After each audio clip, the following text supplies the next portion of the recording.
Oi, meu filhos. E aí, como é que vocês estão? Vê só. Hoje a gente vai discutir um pouco sobre dispersões coloidais ou colóides, tá? Na semana passada eu coloquei um textozinho que ele dá um certo spoiler do que a gente vai falar hoje, do que a gente vai discutir hoje. Mas e aí, o que a gente define dispersão coloidal ou colóides?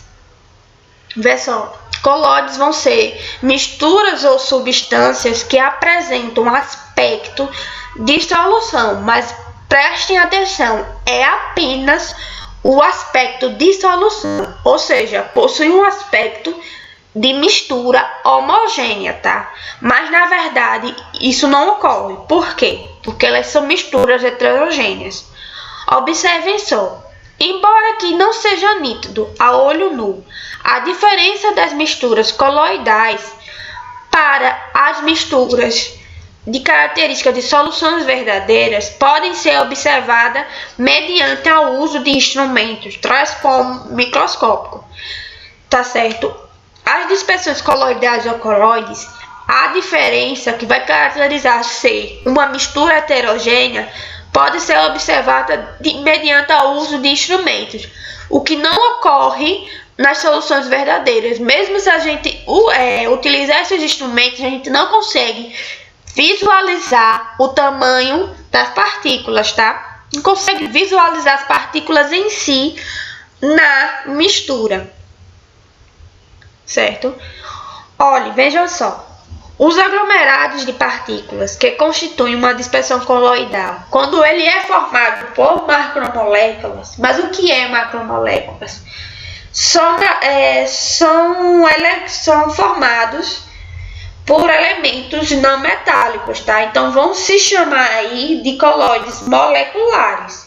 Mas se a gente for formar a dispersão coloidal por íons, aí já vai receber uma denominação diferente, tá? Passar-se agora a chamar colóides iônicos.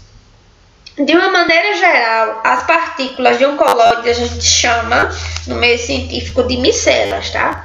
Quando a gente for falar, como serão as partículas de um colóide, aí a expressão, de uma maneira geral, que a gente se utiliza no meio científico é as micelas de uma dispersão coloidal, tá certo? Mas micela vai significar ser partículas, tá? As misturas coloidais ou as dispersões coloidais, elas não vão se sedimentar de forma natural, tá? Se a gente colocar um colóide em um recipiente, as partículas elas não se depositam no fundo, tá? Como ocorre nas suspensões. Como eu já disse a vocês, o tamanho de uma partícula da dispersão coloidal vai entre 1 a 1000 nanômetros, tá? Então, tudo que está fora desse intervalo são misturas, certo? Os componentes dos colóides a gente chama de disperso e dispersante, tanto de colóides como de solução verdadeira como de suspensão, tá?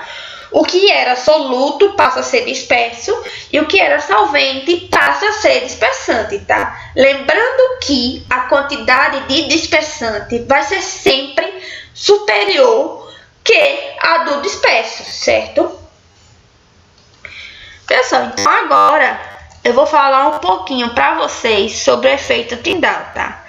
Além dos colóides permitirem a passagem de luz entre eles, o que não acontece com as misturas homogêneas, a gente chama isso de efeito Tyndall, tá?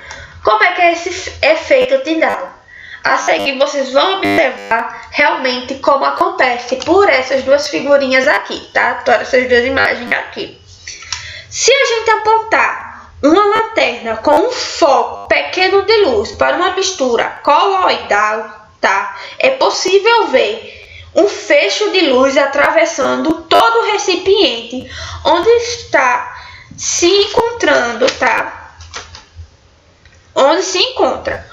Aí vocês podem observar que esse feixe de luz a gente consegue visualizar as micelas, as partículas da dispersão coloidal, que antes não conseguimos. Vejam só como ela apresenta um aspecto de solução, mas na realidade é uma mistura homogênea, porque quando a gente coloca o feixe de luz, a gente consegue observar as partículas, que não vai ocorrer quando se tem uma mistura de características de solução verdadeiras, certo? Então, mediante essa mesma experiência de colocar um feixe de luz numa dispersão coloidal, a gente também é possível detectar o movimento aleatório das partículas na mistura, que a gente chama de efeito browniano, tá? Em resumo, as propriedades dos sistemas coloidais são: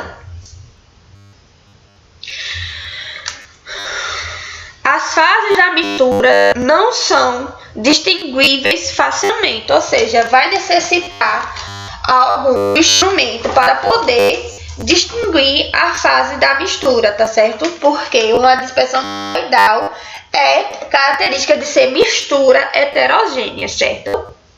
O tamanho das partículas, como eu disse e repito, é de 1 a 1000 nanômetros. Possui o efeito Tyndall, a presença de partículas dispersas e a presença de dispersantes. Não vão se sedimentar de forma natural, como também não vai ser filtrada. Possui um movimento browniano, certo?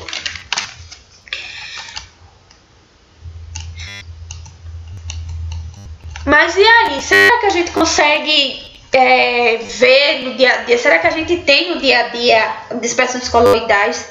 A gente tem sim, a gente utiliza inclusive algumas dispersões coloidais, tá? Que eu vou citar para vocês.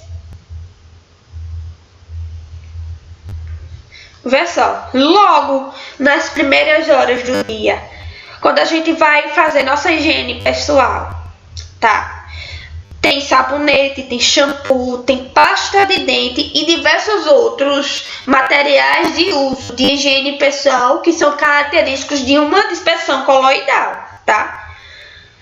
Quando a gente vai já chegando perto da alimentação, o pequeno almoço, que entra leite, manteiga, cremes vegetais, geleias de frutas, enfim, diversos outros. Vê aí como a gente está sempre em contato direto com as dispersões coloidais. Quando a gente vai para a rua, para o trabalho, a gente entra em contato com o nevoeiro, com a poluição do ar, certo? Tudo isso que eu acabei de citar agora são dispersões coloidais presentes no nosso dia a dia. E tem ainda certo?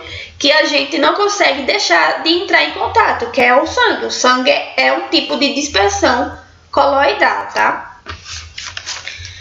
Quais são as classificações de dispersões coloidais? Tem a aerosol, tá? Que é uma dispersão de um sólido ou um líquido em um gás, tá? Tem a espuma, que é a dispersão de um gás em um sólido ou em um líquido. Tem a emulsão, que é a dispersão de um líquido em um sólido ou em outro líquido. Tem o sol, que é a dispersão de um sólido em um líquido, tá? Que aí é o que eu citei, tintas e vidros coloridos. E tem o gel, que é o sólido de textura gelatinosa e elástica, formado por uma dispersão coloidal, em que o disperso se apresenta no estado líquido e o dispersante, então, vai ser no estado sólido, tá? Então, com isso, eu fecho com vocês essa parte de dispersão coloidal. Vamos aguardar a cena dos próximos capítulos e ver qual vai ser o tipo de dispersão que vamos estudar, tá? Beijos e até a próxima!